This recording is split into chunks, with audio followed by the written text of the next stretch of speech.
right, we are joined by Juan Amorós, head coach of Gotham FC. Juan, if you could start us off with your thoughts on tonight's match, and then we'll open it up for questions. Yeah, I think today's game was really important for us to get to the end line and get those 3 points. I think going into this break, obviously with the situation coming into the game with again missing 2 players, the players that they were out, players that are still obviously coming back from injury like Mitch, like Rose. We really need to find a way to win, and I think the start of the game was a bit shaky. Like we conceded that goal that again by fine margins. The VAR took a while, but it was a goal, and then in other games here at home we have had that issue. So it was again, was psychologically we needed to be strong. I think the players they kept going. Part of our signature kind of football is the press, and I think we scored out of that. And the second half they battled, and I think that goal that Jace scored, the great assist from Neely, it really represents who we are, how we fought, and the other part of the game maybe is also the amazing work the players are putting behind the scenes with the staff, putting a lot of effort into player development. I think this is an unofficial stat, but I think it's the first time in history that a team plays like 6 rookies in the league and we were able to win. I think that's amazing. We had Sophia, Lily, Sarah, Josie, Mac and Kaya playing. I think that is unheard of, and we still managed to win the game. I think that is credit to them. Again, this is unofficial, but it's from what I saw. So I think that really says a lot of this team, of this club, and it was very important to get this victory. Hi Coach, congratulations on your win. Thank you. After that 11th minute marker, when you are down in a game like this 1-0, what are some of the strategies you're encouraging your players to use, and what are some of the things you're looking for to push them forward and head into those kind of goal scoring opportunities that they need to overcome that deficit?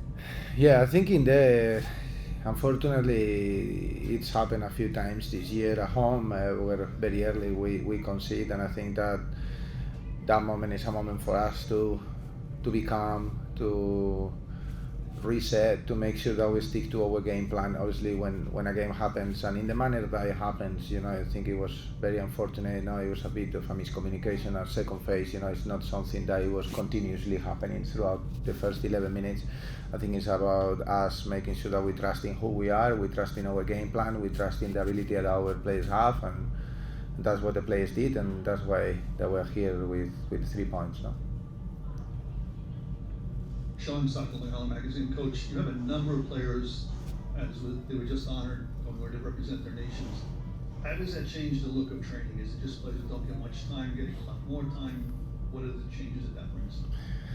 Yeah, obviously first I want to send them, I think we spoke during the week as well, like the best of luck to all of them. I think it's always an honor to represent your country, and especially in these big stages, in Euros, Copa America, and the Africa Cup of Nations. Also the American players now, Rose is coming back into the team, Lily is the first call-up, Emily is just over 100, and even in some of the latest games she's been the captain, so we're very proud of them. And now we also have Sarah Szupansky going with the 23s and Mac Whitham going with the 17s, so I think for us that is a moment of pride. And then in terms of the players that stay here, we're gonna first they deserve this break. I think we are already the team in the league that has played the most games, that we've traveled the most distance. I think they really need that break, and the same with the staff, because they've been fantastic. And when we come back, we're going to focus a lot in the individual work, how we can help every single one of them to be the best version of themselves, and then from there, prepare that Chicago game. Don't want to think too much about it, but I'm already, thinking. Juan, you mentioned the rookies, and Neely just said that this team hasn't had a lot of those the last couple of years. And when you look at the first chunk of the season, did you always kind of visualize that as a time to experiment and see how everybody would kind of mesh together? And just when you look up at the standings now, 18 points and kind of in that 8th place spot, just how important was it to get to this point, just given all the experiments you're going to have to do? Yeah, very good question. I think it was massive. We set a target in the off-season to get to know us. I think we had 11 or 12 changes in the roster, a lot of new staff coming in, so we wanted to use pre-season to get to know us on and off the pitch. We did that. I think the players were great, the staff as well.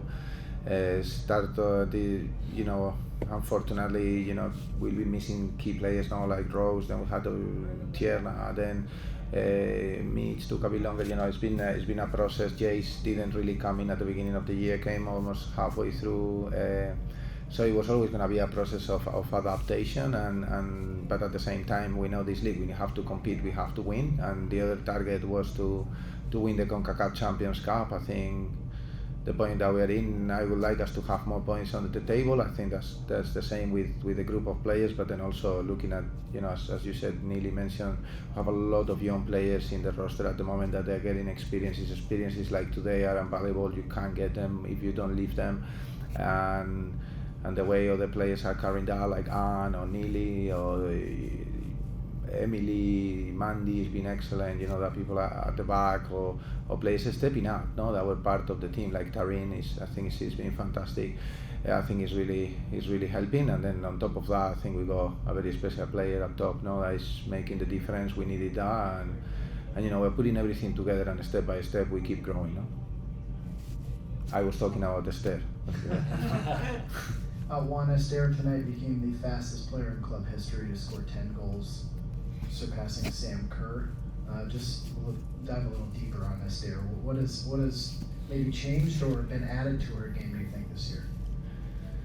I think it's been a process. She came the first year halfway through, then I think the second, and she was still obviously key for us to win the championship, but it's a big jump, our adaptation into this league, physicality, understanding with the teammates, etc. Last year, she was doing a great effort, but she was actually injured playing. She had something on her foot that was bothering her. That's why she missed kind of halfway through the year some of the games, and then when she came back, she obviously helped us a lot. And I think this year, having that full pre-season, be fully fit, understanding the teammates understanding her, because her understanding of the game is very different to anyone, and then that with, she's the ultimate pro, the way she takes care of herself, and she always does that with a smile, helping the young ones, helping the older ones, integrating. She got a great connection with Emily Sonnet, and she got a great connection with Ella, but at the same time with Jace, with Brew, she's just a connector with her attitude towards life and football. So I think she's super important for us. And then on top of that, she's, today she had one chance, she put it away. That's super important. But that chance is because she's working hard without the ball. Anything else for Juan? Okay. We're good. Thank you, Juan. Surprised that Peyton didn't ask. Hello, Peyton.